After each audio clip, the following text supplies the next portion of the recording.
देखिए, मैं जानता हूं कि आप लोग आईपीएल का भरपूर मजा उठा रहे होंगे और उठाना भी चाहिए। एक के बाद एक मैचेस इतने शानदार हो रहे हैं तो मजा भी तो उठाना ही पड़ेगा ना। लेकिन कल से लगभग एक दो दिन पहले एक ऐसी बात सामने आती है जो पूरे तरीके से हर किसी को हिला के रख देती है। इस बात को दबाने का प्रयास किया जाता है लेकिन यह बात दबाने लायक बिल्कुल नहीं है। शायद आप में से बहुत लोगों ने यह खबर अब तक ऑलरेडी सुनी ली होगी कि दिल्ली कैपिटल्स के एक प्लेयर ने एक महिला के साथ बदतमीजी करी है। जो महिला उनकी किसी पार्टी में एक गेस्ट के तौर पे मौजूद थी, जिसके बारे में ऑफिशियली कुछ ज्यादा रिवील नहीं करा गया कि वो महिला कौन थी, जिस प्लेयर ने बदतमीजी करी वो प्लेयर कौन था, या फिर ये पूरा इंसिडेंट जो घटा है आखिर इसमें हुआ क्या, इसके बारे में किसी को भी कोई जानकारी नहीं दी गई। इस मामले को पूरे तरीके से दबा दिया गया और आईपीएल की तरफ से सारी ही फ्रेंचाइजीज को बस एक वार्निंग दे दी गई कि 10 बजे के बाद कोई भी प्लेयर किसी गेस्ट को प्राइवेटली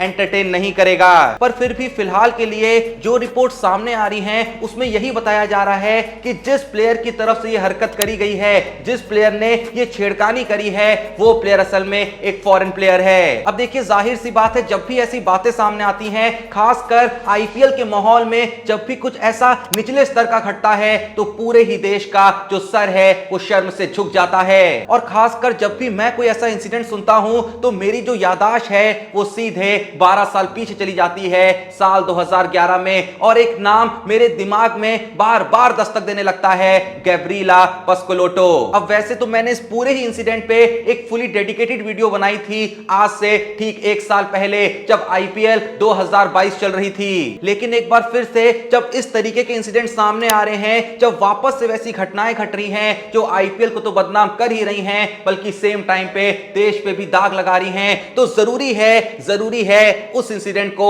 वापस से याद करना। साल 2011 की आईपीएल में अचानक से बीच आईपीएल एक खबर सामने आती है कि गैब्रिएला पस्कोलोटो नाम की एक चीयर लीडर को आईपीएल से निकाल दिया गया है। उस वक्त पे भी इस काम को बहुत ही छुपा के करने की कोशिश करी जाती है, लेकिन उड़ते उड़ते ये खबर चारों तरफ फैल जाती है कि बीच आईपीएल में एक मुंबई इंडियंस की चीयर लीडर को घर भेज दिया गया है। अब जब इस बात की छानबीन करी जाती है कि आखिर ऐसा क्या हुआ कि एक चीयर लीडर को बीच आईपीएल घर भेज दिया गया, तो एक बहुत ही बड़ी खबर सामने आती है जो सभी को चौंका के रख देती है। सभी को इस बात का जवाब आखिर मिल ही जाता है कि गैब्रिएला ने ऐसा क्या करा था कि बीच आईपीएल ही उससे यह कह दिया गया कि अब आपको ना पैसे मिलेंगे और ना ही आप हमारे लिए परफॉर्म करेंगी। अब एक ही चीज होगी कि आपको सीधे अपने घर जाना होगा। मैं जानता हूं कि आप सोच रहे होंगे कि आखिर इसके पीछे रीजन क्या है, तो चिंता मत करिए, वो भी बताता हूं। पर वो देखने से पहले भाई ये क्या चल रहा है? नहीं, तुमने अभी तक बल्लेबाजी ऐप डाउनलोड नहीं किया है, इतने आसान तरीके से वहां पे पैसा कमाने का मौका मिल रहा है, ऊपर से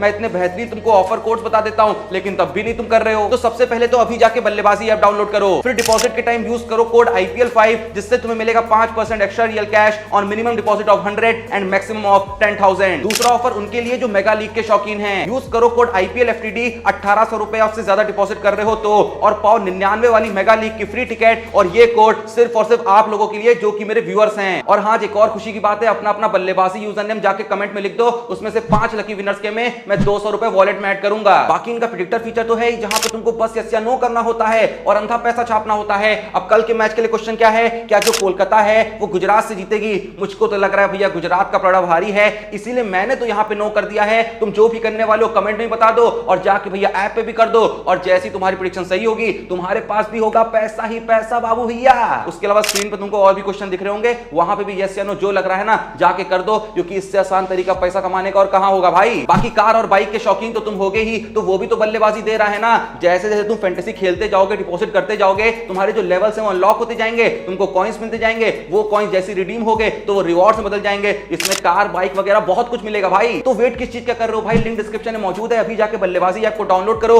लेकिन याद रखना, यूजर नेम अपना कमेंट में डालना है, जिसमें से 5 यूजर को मैं 200 रुपए वॉलेट में देने वाला हूं, तो बिल्कुल ही वेट मत करो, यूजर नेम अपना कमेंट करो और सबसे पहले बल्लेबाजी ऐप को डाउनलोड करो। तो वापस चले अपनी स्टोरी पे। जैसा मैंने आपको बताया कि गैब्रिएला को बीच आईपीएल जैसे ही वापस भेजा जाता है तो चारों ओर त्राही त्राही मच जाती है। सवाल खड़े होने लगते हैं कि एक चीयर लीडर को बीच आईपीएल निकाला क्यों गया, और जब इसके पीछे का सीक्रेट बाहर आता है, जब इसके पीछे की साजिश बाहर आती है, तो सभी की आंखें खुली की खुली रह जाती हैं, सभी के कान फटे के फटे रह जाते हैं। असल में इसके पीछे यह वजह होती है कि जो गैब्रिएला होती हैं वो रेगुलरली अपने कुछ ब्लॉग्स लिखा करती थी। ब्लॉग्स यानी कि उनकी एक साइट थी जहां पे वो प्राइवेटली उनकी जिंदगी में क्या हो रहा है सब कुछ बयां करा करती थी। अब गैब्रिएला को भी नहीं पता था कि इंडिया में बैठे कोई लोग उनके इस ब्लॉग को पढ़ लेंगे, लेकिन जैसे ही उनका ब्लॉग सामने आता है तो उस ब्लॉग में उन्होंने ऐसी ऐसी बातें लिखी थी कि लोगों की आंखें शर्म से झुक जाती हैं, क्योंकि गैब्रिएला ने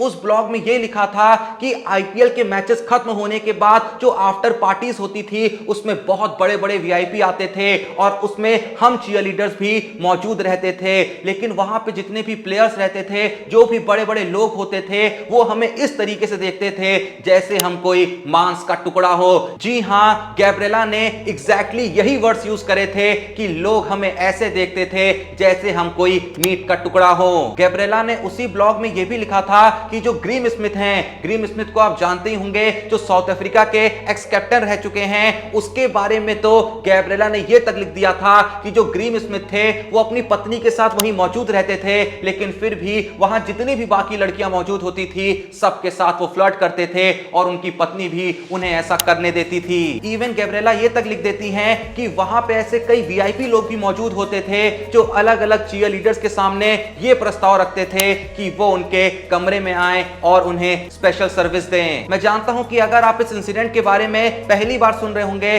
तो आपको भी शौक लग रहा होगा, आपका भी दिल दुख रहा होगा कि आखिर आईपीएल में ऐसा भी होता था और हमको पता नहीं था, क्या पर्दे के पीछे इतना कुछ घटता था और इस बात से हम पूरे तरीके से अनजान थे। तो सच में हां, आप अनजान थे, लेकिन यहीं पे मैं आपको एक ऐसी बात भी बता देता हूं जो गैब्रिएला ने अपने ब्लॉग में ही लिखी थी, लेकिन उस बात को सुन के आपकी जो आंखें हैं वो शर्म से झुकेंगी नहीं, बल्कि आपका जो सीना है वो गर्व से चौड़ा हो जाएगा। क्योंकि गैब्रिएला ने उसी पोस्ट में यह भी लिखा था कि जहां बहुत सारे प्लेयर्स हमें बहुत ही गंदी नजर से देखते थे, तो वहीं पे एमएस धोनी और रोहित शर्मा जब भी इन पार्टीज में मौजूद होते थे तो जितनी भी वहां लड़कियां होती थी वो बहुत ही ज्यादा सेफ महसूस करती थी, क्योंकि यही दो प्लेयर्स थे जो बहुत ही ज्यादा लड़कियों के साथ पोलाइट रहा करते थे। ये बहुत ही तमीज से उनके साथ व्यवहार करते थे, बिल्कुल जैसे ये उनकी ही घर की महिलाएं हों। गैब्रिएला ने आगे लिखा था कि अगर उसी पार्टी में कुछ ऐसे लोग होते थे जो इन लड़कियों के साथ बदतमीजी करने की कोशिश करते थे तो एमएस धोनी और रोहित शर्मा हमेशा आगे आके उनका बचाव करने में लग जाते थे। वो उन लोगों को समझाने लग जाते थे कि ये जो लड़कियां हैं ये तुम्हारे किसी काम के लिए नहीं आई हैं, ये अपनी नौकरियां कर रही हैं। यही रीजन था कि जब इन पार्टीज में एमएस धोनी या फिर रोहित शर्मा मौजूद होते थे तो वहां पे जितनी भी चीयर लीडर्स मौजूद होती थी वो काफी ज्यादा सेफ महसूस करती थी, क्योंकि वो जानती थी कि अगर इन दोनों में से कोई भी वहां पे मौजूद है तो उनके साथ कोई भी दुर्व्यवहार नहीं होगा। अब देखिए, यहां पे मैं बस यही कहना चाहूंगा कि मुझे पता नहीं आप एमएस धोनी को हेट करते हैं या एमएस धोनी को पसंद करते हैं, मुझे पता नहीं कि आप रोहित शर्मा को हेट करते हैं या फिर रोहित शर्मा को पसंद करते हैं, लेकिन चाहे आप इन दोनों के बारे में जो भी सोचते हैं, ये जो इन्होंने किया है इसके लिए इन दोनों को एक सैल्यूट तो बनता है। तो कृपया करके आपके मन में इन दोनों के लिए जितनी भी हेट है उसे थोड़ी सी किनारे रखिएगा और दो पल के लिए सोचिएगा, अगर उन पार्टीज में ये लोग मौजूद नहीं होते तो शायद जो भी लोग उन पार्टीज में मौजूद थे उन्होंने ये ठान लिया था कि कुछ भी करके हमारे भारत देश का नाम मिट्टी में मिलाना है। वो तो ये दो प्लेयर वहां मौजूद थे जिन्होंने हर बार ये इंश्योर किया कि हमारे देश की जो इज्जत है, जहां पे अक्सर ये कहा जाता है कि जो भी हमारे मेहमान हैं वो भगवान समान होते हैं, उन्होंने इस बात को बनाए रखा, उस परंपरा को बनाए रखा, जिसके लिए जैसा मैंने कहा इन दोनों को एक सैल्यूट तो बनता है। अब आपका इस पूरे ही इंसिडेंट के बारे में क्या कहना है, क्या सोचना है, कमेंट में जरूर बताइएगा। डिस्क्रिप्शन और पिन कमेंट में दिए हुए लिंक से बल्लेबाजी ऐप को डाउनलोड करना बिल्कुल ही मत भूलिएगा, क्योंकि इतने सारे फीचर आपको एक जगह मिल रहे हैं। कंपटीशन सबसे कम है, कमीशन सबसे लो है, मतलब कि ऐसा आपको प्लेटफॉर्म और कहीं भी नहीं मिलने वाला है। तो बिना सोचे अभी जाके बल्लेबाजी ऐप को डाउनलोड करें, डिस्क्रिप्शन में दिए हुए लिंक से टेलीग्राम चैनल को ज्वाइन करें जहां पे सब टीम वगैरह आ जाती है मैच शुरू होने से पहले। बाकी चैनल को सब्सक्राइब नहीं करा है तो प्लीज जो भी ये वीडियो देख रहा है थोड़ा सपोर्ट करने के लिए अभी के अभी चैनल को सब्सक्राइब करें। बाकी मिलते हैं नेक्स्ट वीडियो में, तब तक के लिए जय हिंद, धन्यवाद।